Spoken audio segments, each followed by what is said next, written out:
Okay, now it's time for a history lesson. And then you'll be able to understand the exact setting and the conditions and how we're to understand this today, inshallah. First of all, we understand that the Prophet Muhammad ﷺ was known in his own community as the truthful, as-sadiq, the alameen, which is the trustworthy. He was known as the one who joins the hearts together and helps to hold the families together, the communities together, and he was never one to divide people up. He abhorred the state of the Arab Peninsula, the way the civilization, or lack of it, was, burying the little girls alive because of the chauvinism that they had. A girl was a disgrace, so a newborn baby girl was taken to the desert and buried alive. He hated that. Men abused women terribly.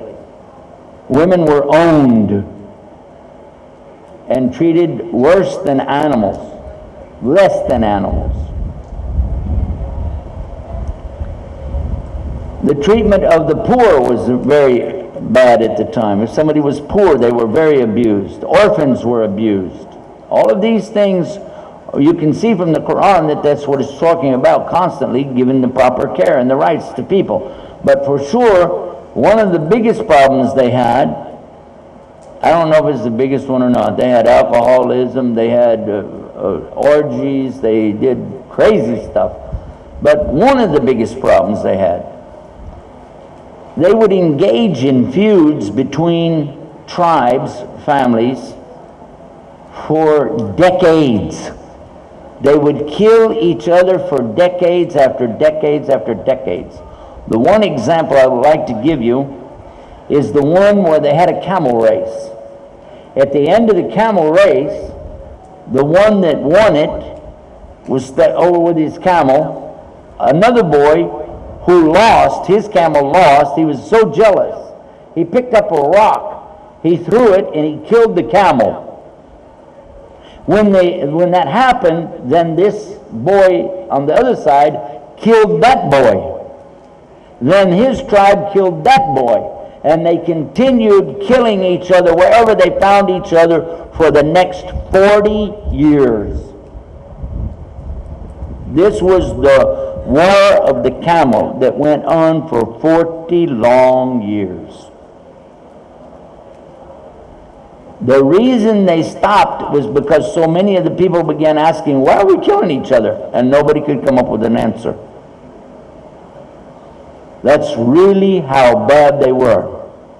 What I'm saying to you is, do not think that the Qur'an came to teach Arabs how to fight and kill.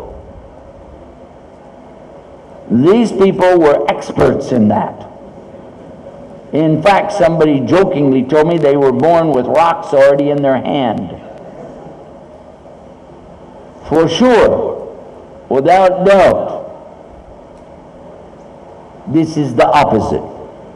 Because if you know the seerah, biography of the Prophet Muhammad ﷺ, you know that when he received wahi or revelation from Allah, it came piecemeal, a little here, a little there. It was slow to come in the beginning especially. And it was only dealing with knowing who God is. It was only dealing with what is called monotheism or tawheed in the Arabic language.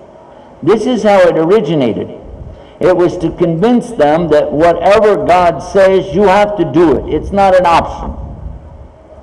You couldn't just start up a new religion and expect everybody to drop what they're doing and follow you anyway. Nobody does that. Islam came step by step. And in the first 13 years, it was not permitted, it was not ordained that there should be any collective strike, even if they were coming against them. There was only self-defense. Of course, that's usual in any community. You can defend yourself. But there was no strike to go back on these guys or even to meet them, in a full defense. They didn't have it, they didn't do it. The evidence is clear because they were put out into the desert with sanctions against them and left to die for over 2 years. And nobody could give them any food or water or anything. There wasn't really enough in that valley where they were to sustain life.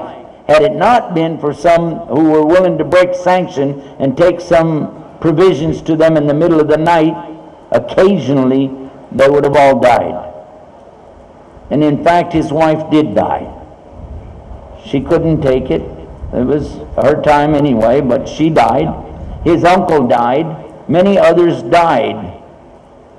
They were so hungry at times.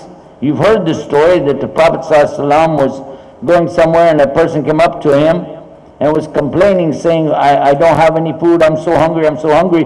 And he pulled up his shirt and showed him, I have a rock, a big flat rock tied to his stomach. And the Prophet raised his and he had 2 rocks tied to his stomach. They were so hungry, so impoverished. And all they needed to do was just go back in and fight. And they are fighters. They weren't cowards. But they didn't have the order from Allah to do it.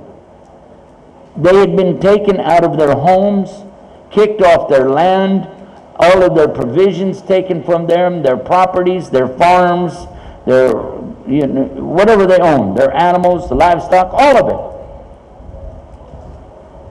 it. Their women were killed, murdered, raped. They themselves were abused and tortured. Some of them were killed.